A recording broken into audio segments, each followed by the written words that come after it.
Buenas tardes, compañeros. Espero se encuentren muy bien. Me he ausentado por un tiempo con razón de todo esto que estamos viviendo, pero bueno, vamos a retomar nuestras clases. Vamos a la clase número 7, que son los eicosanoides. Ok, entonces vamos a ver que todos los eicosanoides son sintetizados a partir del ácido araquidónico. ¿Lo recuerdan de dónde viene el ácido araquidónico? Directamente de los fosfolípidos, es decir, a los fosfolípidos nosotros le enfrentamos con una fosfolipasa A2 para liberar obviamente los eicosanoides, o también por un proceso de dos pasos donde intervienen la fosfolipasa C y el diacilglicerolipasa, ¿no? Pero en este momento nos vamos a concentrar con esta fosfolipasa A2 que va a enfrentarse con el ácido araquidónico. Entonces aquí quiero que vean, es una tabla general, cómo se van formando los diferentes eicosanoides, y tenemos que el fosfolípido se enfrenta a esta fosfolipasa 2 y se obtiene el ácido araquidónico. Quiero que se den cuenta solamente en esta diapositiva que este ácido araquidónico va a producir los eicosanoides que muchas veces producen que las alergias, las fiebres, el dolor de cabeza. Y si ustedes se dan cuenta, aquí tenemos una serie de medicamentos como los salicilatos y la aspirina, el ibuprofeno, que va a actuar sobre estos ciclos, sobre estos metabolismos para evitar la formación de los mismos. Así es como funcionan los medicamentos. Entonces, esta sí necesito que por favor se concentren mucho y la aprendan. Vamos a ver primero la vía de la ciclooxigenasa, esa vía de la ciclooxigenasa llamada también COX. Esa vía de la ciclooxigenasa viene de ¿dónde? El fosfolípido se enfrenta a una fosfolipasa A2 y produce ácido araquidónico. Este ácido araquidónico va a tomar dos vías, una de la lipoxigenasa y otra de la ciclooxigenasa. Nos vamos a concentrar en la vía de la ciclooxigenasa, donde esta vía de la ciclooxigenasa va a obtenerse primera prostaglandina, la prostaglandina G2. Eso es importante para que cuando veamos y hagamos el examen, vamos viendo qué prostaglandina se forma primero. Entonces se forma la prostaglandina G2. Esta prostaglandina G2 se enfrenta a una prostaglandina hidroxiperoxidasa y obtiene la prostaglandina H2.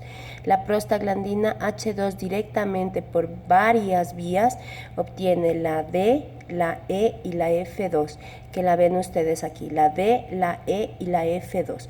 Siempre dos porque son dos moléculas, por favor.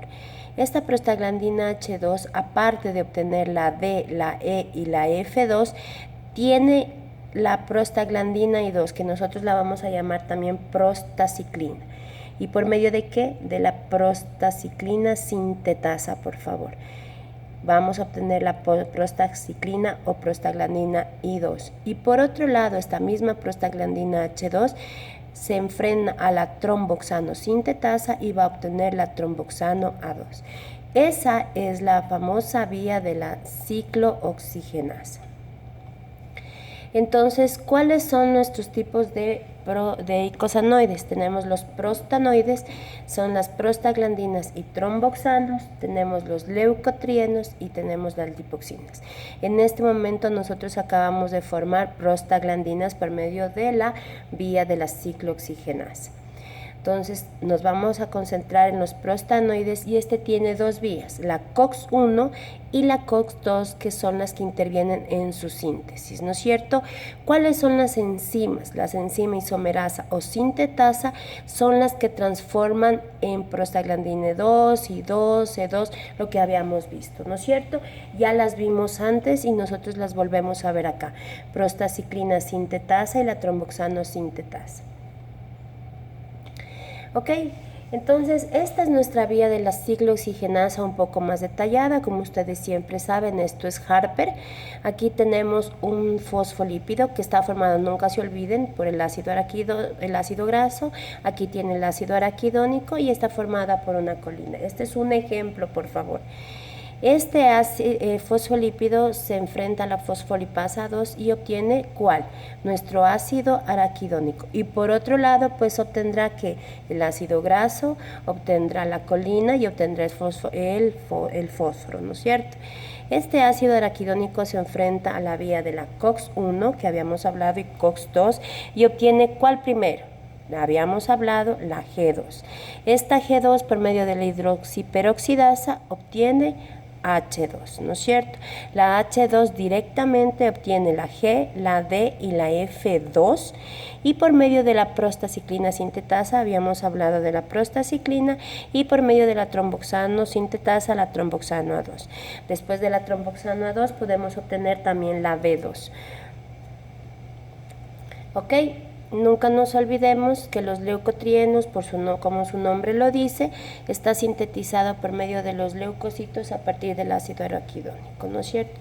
Estos leucotrienos son C4, D4, E4 y F4, siempre 4 porque son 4 moléculas. Entonces vamos a ver de dónde se obtienen estos famosos leucotrienos, pues de la vía de la lipoxigenasa.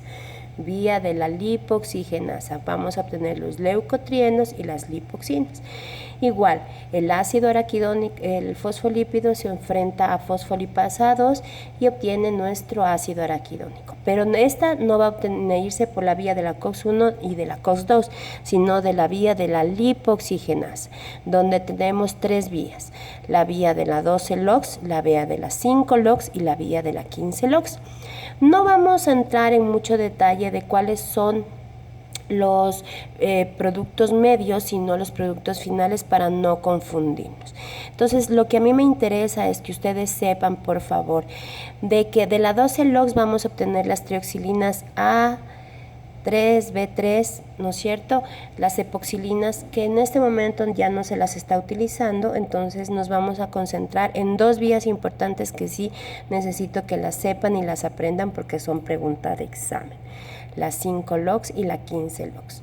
La 5-LOX, de la 5-LOX sale nuestro primer leucotrieno, por favor, el leucotrieno A. De este leucotrieno van a salir el B y el C. Y del C sale el D, el E y el F. ¿Ok? Entonces, 5-LOX, leucotrienos. Ahora vamos de la 15-LOX. La 15-LOX, en cambio, va a obtenerse las lipoxinas. Como les digo, no me interesan los productos medios, porque lo que me interesa son los productos finales, que nosotros sepamos de qué vía viene. ¿Por qué? Porque al momento que ustedes van a ver farmacología, van a ver e intervenir en este tipo de vías. Entonces, las lipoxinas son productos que se obtienen de la 15-lipoxigenasa o la 15-LOX que habíamos hablado. ¿Y qué hacen las lipoxinas?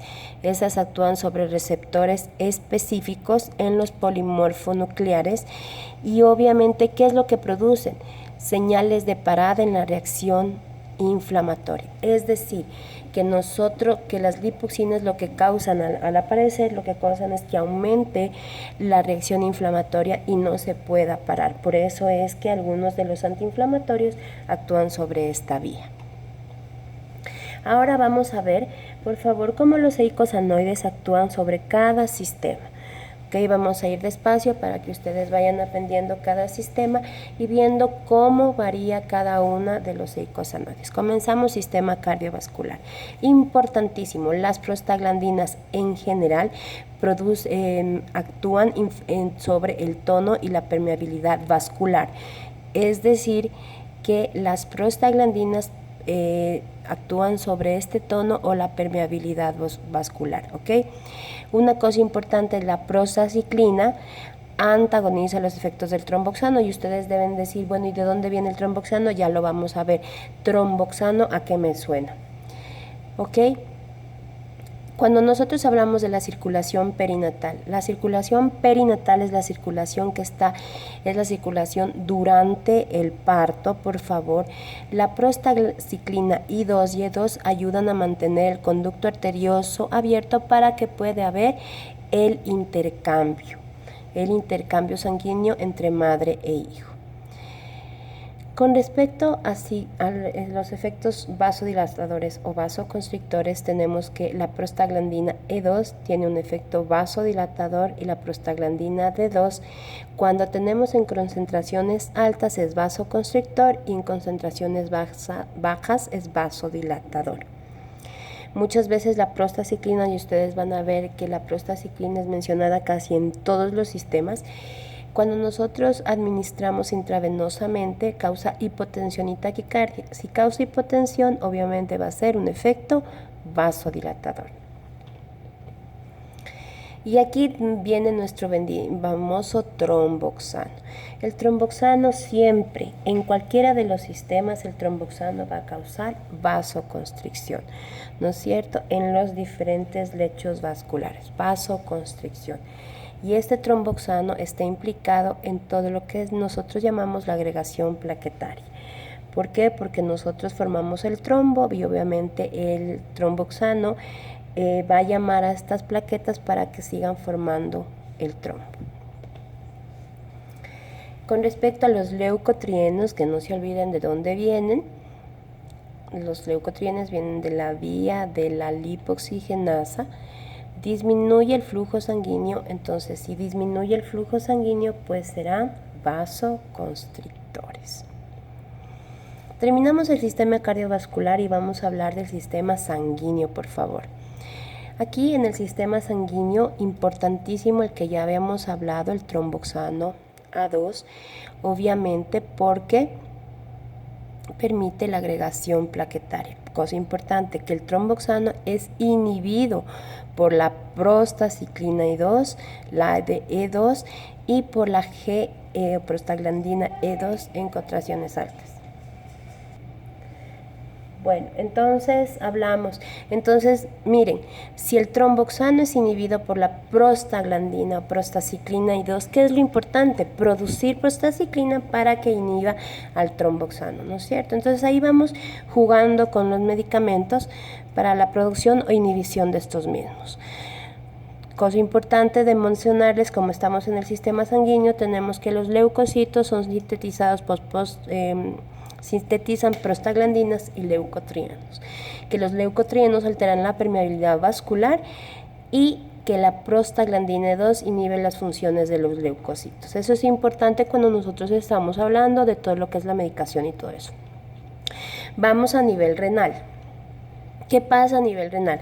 Ustedes deben estar, quien no esté en escritor, pues lo va a estar en el siguiente hemiciclo, o si no, ya en este momento lo vamos a saber, ¿no es cierto? Entonces, quiero que sepan que en el riñón se da la síntesis de los eicosanoides, ¿no es cierto? ¿En dónde? En el glomérulo, en el túbulo colector, en el asa de Henle, en muchas de las estructuras renales se forman los eicosanoides. Y esta síntesis de los eicosanoides es incrementada por la angiotensina 2, la hormona antidiurética y las catecolaminas, que ustedes deben saber prácticamente para qué sirven y cuáles son sus funciones. Entonces, ¿cuál es el principal mecanismo de actuación de los eicosanoides? ¿No es cierto? Es su control sobre el flujo sanguíneo renal y la filtración glomerular.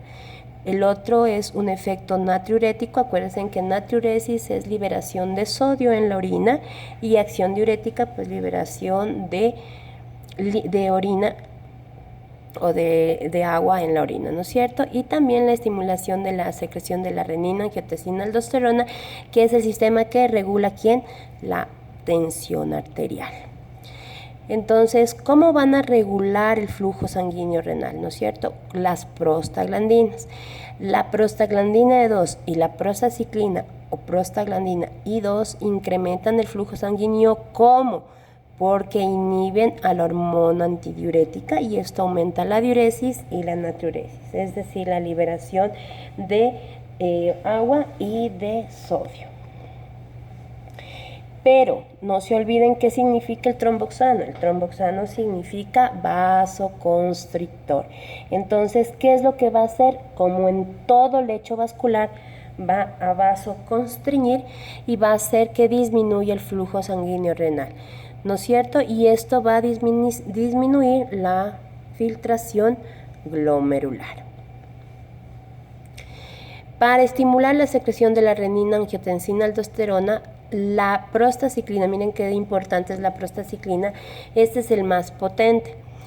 Estos, la D2 y la E2 también, ¿qué hacen? Síntesis de renina en las células yuxtaglomerulares del riñón. Perdón. Vamos a ver ahora a nivel sistema reproductor. ¿Cuáles son las principales funciones de los eicosanoides? Es el transporte del esperma, la regulación de los cambios de flujo sanguíneo en la mucosa genital y la motilidad de las trompas. Estos eicosanoides antes se utilizaban justamente para las fertilizaciones in vitro. Ahora es un poco más moderno, pero es por estas funciones que tienen sobre el sistema reproductor, tanto masculino como femenino. Entonces, con respecto al transporte de esperma, tenemos que la prostaglandina E2 y la F2 sintetizan, intervienen en la síntesis de las vesículas seminales, es decir, estimulan la síntesis del esperma, ¿no es cierto? También facilitan el transporte del líquido seminal, ¿mediante qué? ¿Cómo lo facilitan? Dilatan el cuello del útero, aumento de la motilidad del cuerpo del útero y motilidad de las trompas. Entonces, eso muchas veces ayuda a la fertilización, pero también puede causar los abortos. Entonces, ¿qué pasa sobre el útero? La F2, la prostaglandina F2 es la más importante e interviene ¿en qué? En la ovulación, en la menstruación, en la luteolisis, que es la destrucción del cuerpo lúteo, y en el inicio del trabajo de parto. Entonces, obviamente, la prostaglandina F2 tendrá sobre el sistema, sobre el ovario, ¿no es cierto? Y sobre el sistema femenino, reproductor femenino tendrá que acción vasoconstrictor. Entonces, sobre el miometrio hace contracciones menstruales y sobre el folículo maduro la luteolisis y la ovulación. Cuando las mujercitas tenemos o tienen las famosas contracciones uterinas a mitad de ciclo o cuando les llega el periodo, ¿qué es lo que se toma? Pues ibuprofeno. Eso quiere decir que estamos inhibiendo la acción de la F2 para prevenir. Cuando hablamos del trabajo de parto, tenemos que ¿qué hacen las prostaglandinas? Incrementan los niveles de oxitocina. La oxitocina, por favor, es una hormona que produce la labor del parto. A mayor oxitocina comienza más rápido el labor del parto, ¿no es cierto? Entonces, como en las 24 horas anteriores del parto se incrementan los niveles de prostaglandina F2 y obviamente produce aumentar niveles de oxitocina y produce también la caída de la progesterona. ¿Cuál es la progesterona? Es la hormona que mantiene el embarazo.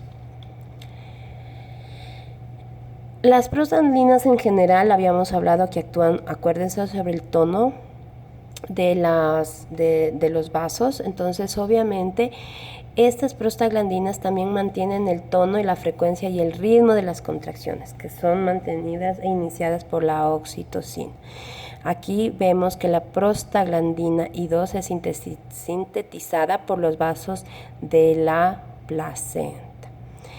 Obviamente también acuérdense, no se olviden de lo que habíamos hablado de las dismenorreas primarias y de las contracciones uterinas. A nivel del sistema endocrino, si no lo hemos visto, pues la prostaglandina E2 promueve la liberación de hormona de crecimiento, prolactina, la hormona estimulante de la tiroides, la hormona adrenocorticotropina, la hormona folículo estimulante y la hormona luteinizante.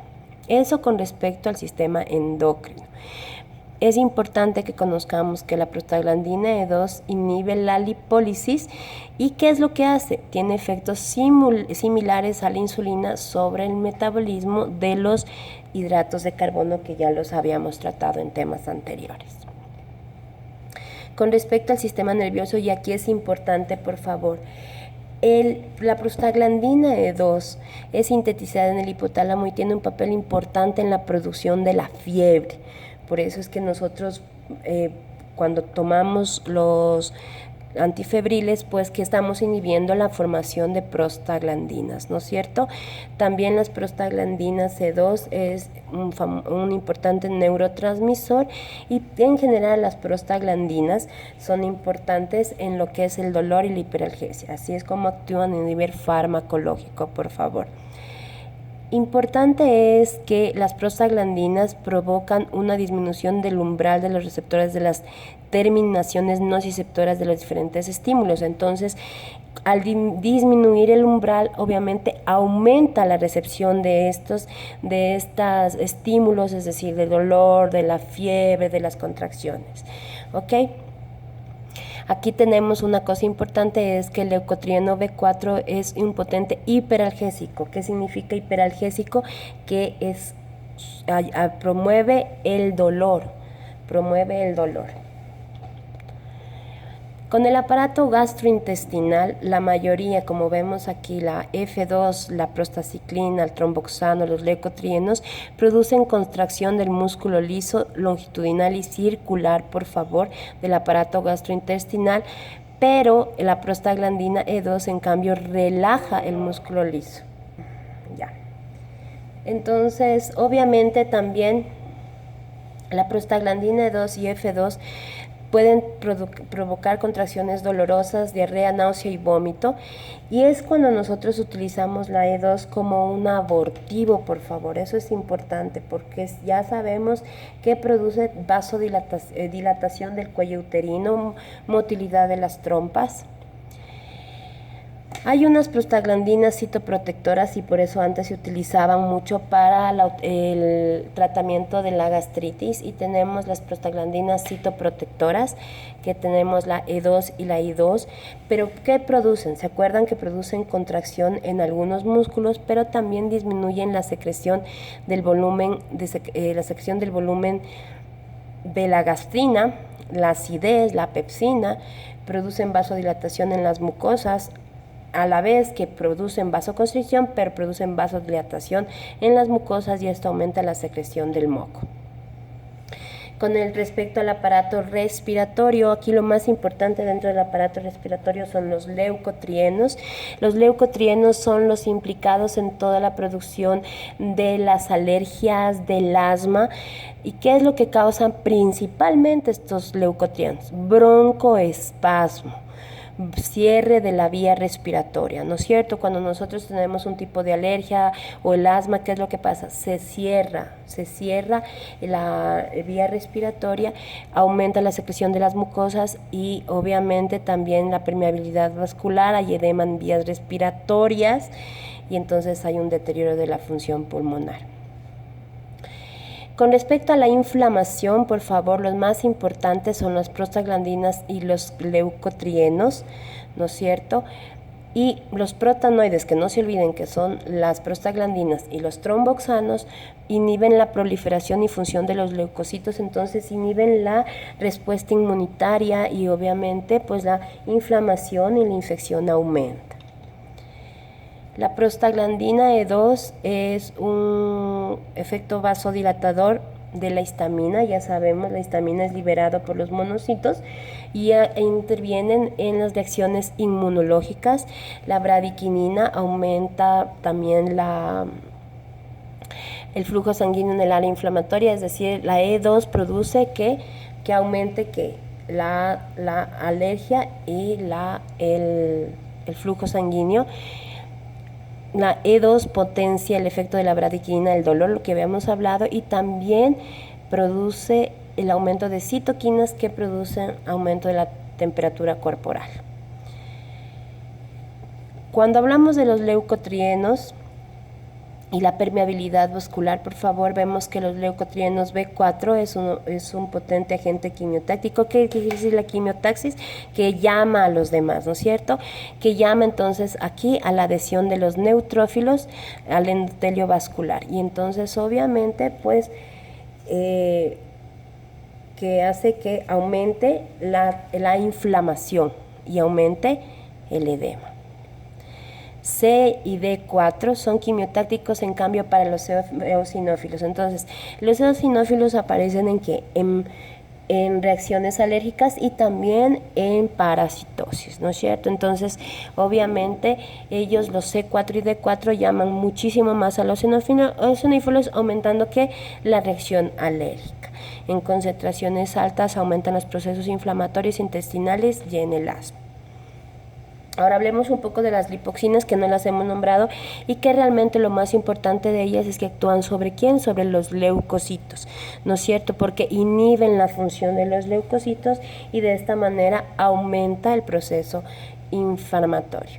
Lo que habíamos hablado de la utilización de AINES, de que son antiinflamatorios no esteroidales que actúan sobre las vías COX y LOX, entonces inhiben la síntesis de estos.